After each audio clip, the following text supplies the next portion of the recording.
Hello everyone. In this video, I will show you how can you download PostgreSQL on your computer. So for downloading that, you have to open any web browser. And now here on the search bar, search here for PostgreSQL download. And now go to this first link, PostgreSQL downloads.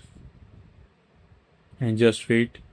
So here you have to choose your operating system. Like here I am on the Windows, so I will choose Windows. So now here is an option, download the installer here. So you have to click on it. So here are the different versions of PostgreSQL. You can download these from here. So I hope this video is helpful for you. If you found this video helpful, please do like, share and subscribe. And thanks for watching.